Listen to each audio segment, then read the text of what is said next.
It's the next fly in my range that we're going to tie is one of my jig patterns. It's a very good, another good pattern for pike. It's also very good for zander as well. Zander like that jigging and dropping motion, so this is a very good fly for zander as well.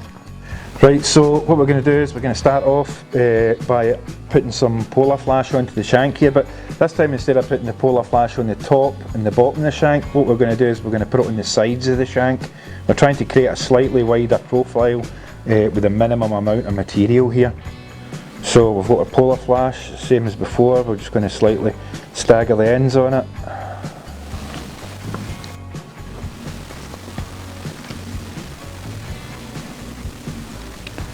We'll tie this directly onto the side of the shank.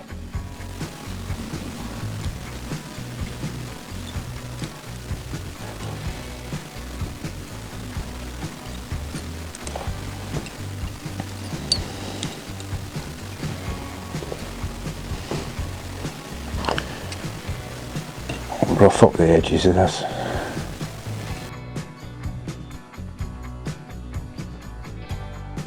Fold it back. It's important that we really get this sitting on the side of the shank. The last flies that we tied, we were rolling them round to cover the shank. This time we're actually lifting it up and putting it right on the side. So again, we're going to take some of this flash, make a nice bunch of that.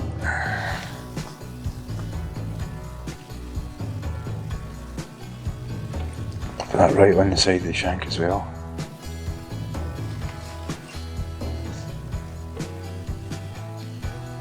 So this is just a tail piece that we're making just now.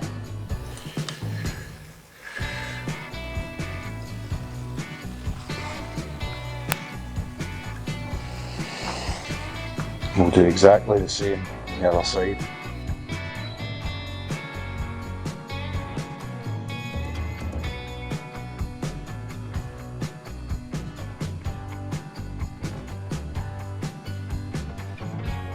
I think it helps if you actually just lift the material here as you're tying this down so we can get it right on the side.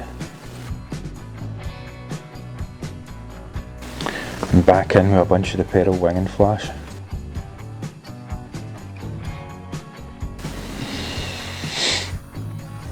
That looks nice and flat.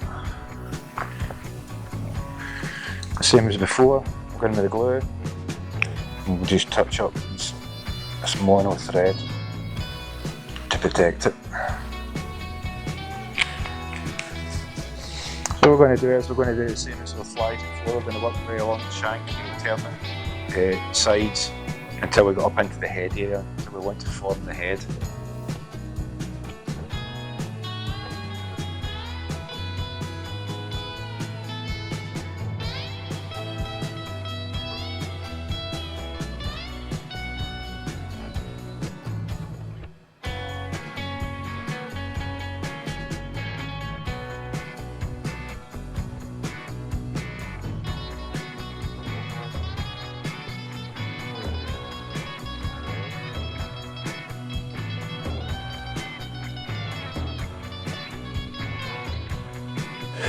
Right, so that's the body section made up. If you look at that, you can see it's quite flat. So what we're going to do is we're going to put lateral lines into this as well. What we do is we put the lateral lines in through the back and the belly. What we're going to use is it's a Mirage style crystal flash. Same technique before. We'll just slide it under here. We'll put it on the top. Secure it down like that, and then we'll fold the rest of it back on itself.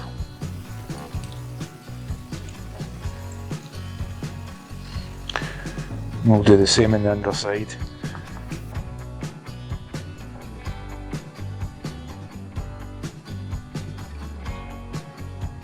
I'll put a tiny wee bit of glue on that just to keep it in place.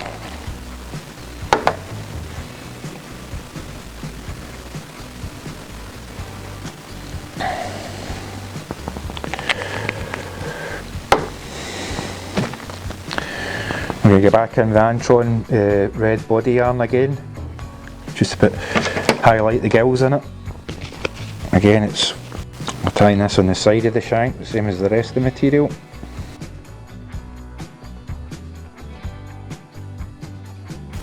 Tidy that up. I'm going to cut this off a bit in line with the inside of the bend of the hook. And we'll secure that with a bit of glue.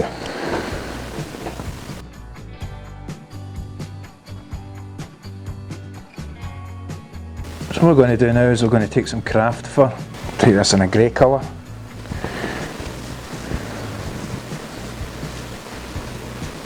We're going to start forming the back of the fly. I'll take quite a thick piece of this and cut it off. Scissors. And then we'll pull the under fur out. Get rid of all that waste.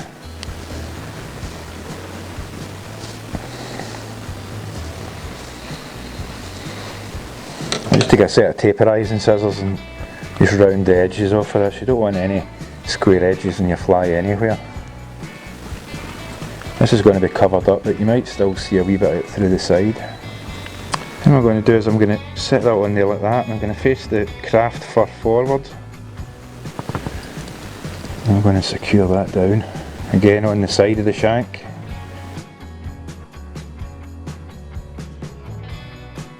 And we'll fold it back on itself and secure it down. That's the first piece of the back. Again with our glue. Again we'll just touch that up to secure it. So we're going to get into the belly this time, and we're going to use some white craft fur this time. I'll take another generous lump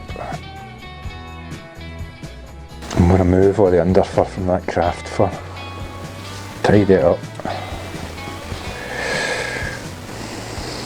And around the edges slightly with the taperizing scissors. You don't tend to see this too much, but if it does show through a wee bit, you want it. You don't want it to be too square looking.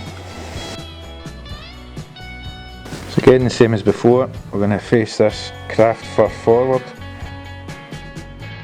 Secure it down on the side of the shank.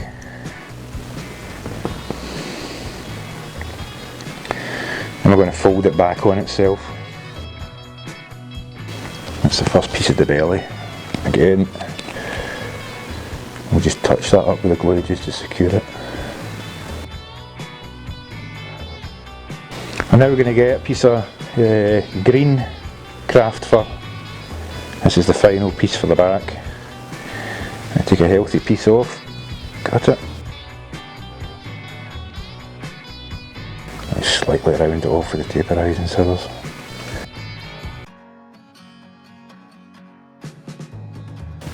Facing the craft fur forward, we'll secure it down again and then fold it back on itself.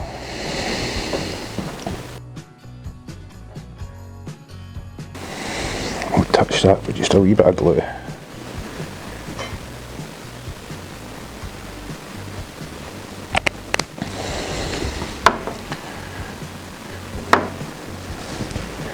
Again, we're going back in with the white again, just for the final piece of belly.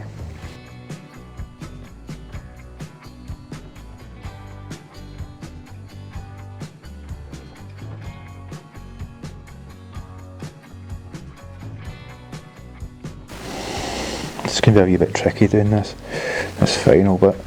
We've got to leave enough space here for the bead chain at the end.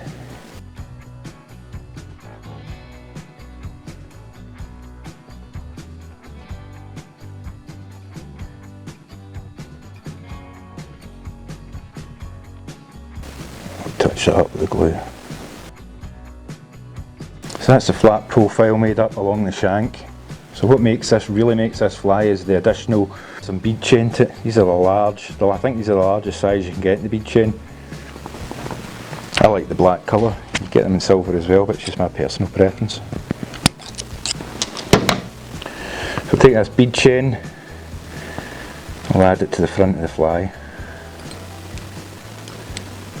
A jigged fly is very good for big pike. It's very underrated, a jig fly. It's also very good, as I said earlier, for zander. We'll secure this in with figure 8s. And we'll put some glue in here to secure it. I don't want these moving.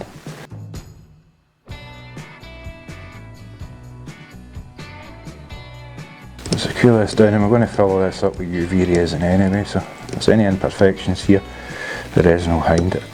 A couple of wraps in the back here, and that glue will secure that mono thread. We're ready just to cut that off. So that's the body made up and the bead chain weight put onto it, so now we need to add some eyes. Right, so we're going to use these transparent super pearl eyes again. Again, we're going to take the red marker pen, we're going to colour them up at the back.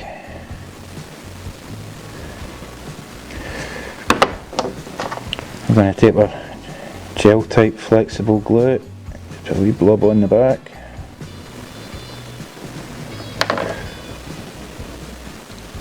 We're going to stick it onto this underside of the fly here.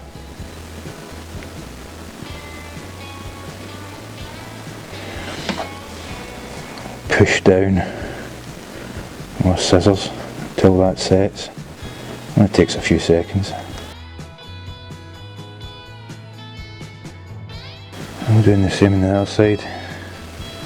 Yep. So we're going to use another one of the super pearl eyes for the other side. Colour it in again with permanent marker red.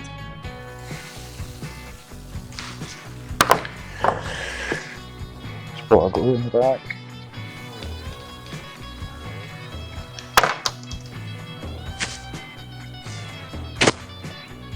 And then put that into position.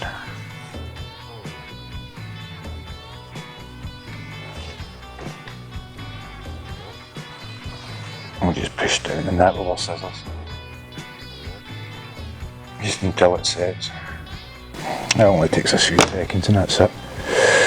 So now what we need to do is we need to seal up between the bead chain eye and here. Again, all we're going to be doing is using the full and mill glass UV resin.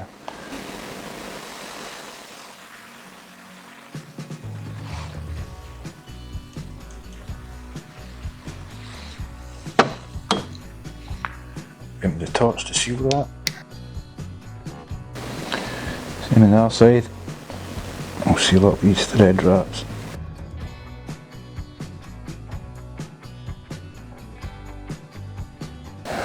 And that is my full and mill Stealth Jig.